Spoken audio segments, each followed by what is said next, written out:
welcome to the summer series where we talk about all things real estate. And today we're at Providence Title where we're going to talk about the closing process.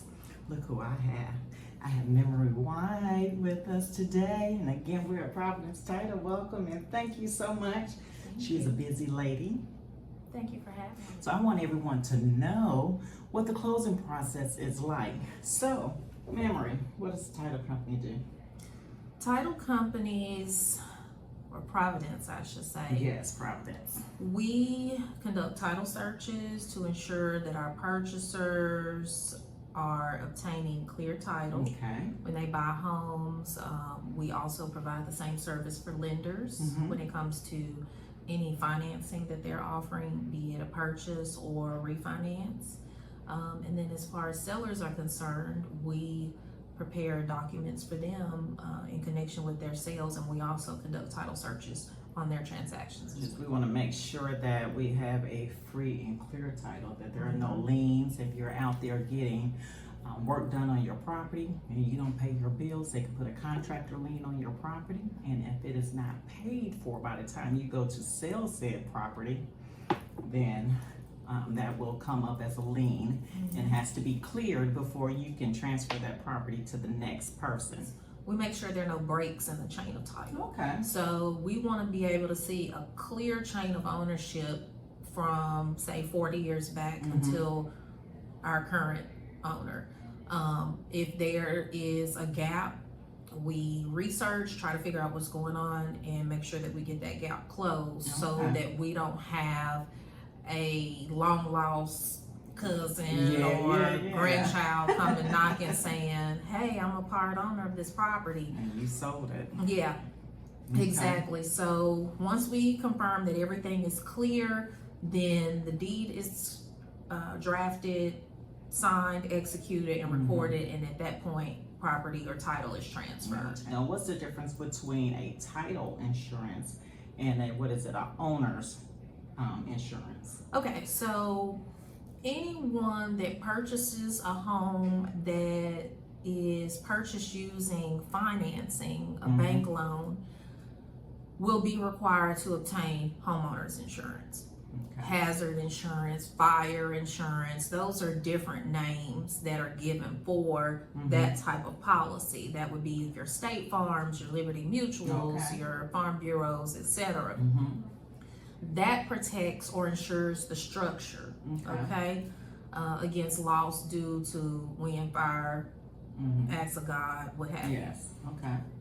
Owner's title insurance or lender's title insurance is created to protect the investment as it relates to the ownership rights and the title to the property, That would be anything from an unreleased lien, an unrecorded lien that may be recorded later in time, again, that break in the chain of title, fraudulent transfers.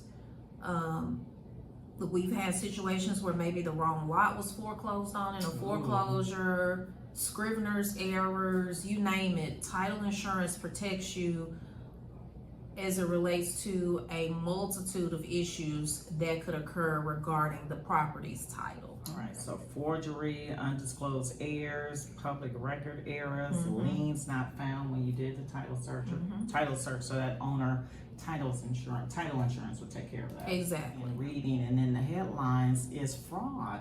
Oh yeah. How does the fraudsters be fraud? The fraudsters be frauding. And I mean, use your evil for good. I mean, getting more and more complex, the frauds that we are seeing and the schemes that we're seeing, new technologies that are out that we are able to use to verify identity. One is we can send a link out to sellers where they have to kind of say, okay, in 1995 I had which car, or I live, which one of these addresses is associated. Yes. So that's one method that is being used to confirm that it is the actual seller that we're dealing with. We also have identification verification where they'll scan the ID and they confirm that it's valid with that barcode on the back.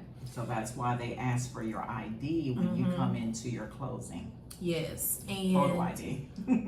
The seller is selling vacant land, particularly, which has been the largest target of fraud.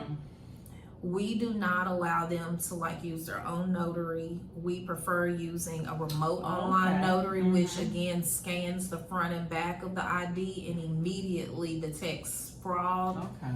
Somebody notifies you, because I know that you can get, again, we have the owner's title insurance. There are such thing as title fraud alerts.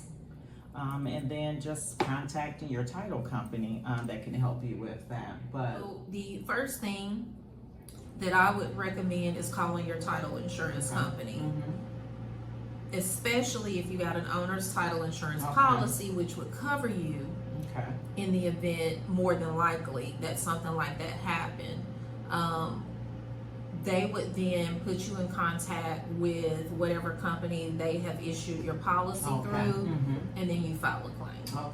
I would also contact the police. Yes, definitely. Or file the FBI. insurance policy will provide coverage in that attorneys will be handling the matter for you, and that is a part of what's covered under the title insurance area, specifically starting around the time of the pandemic.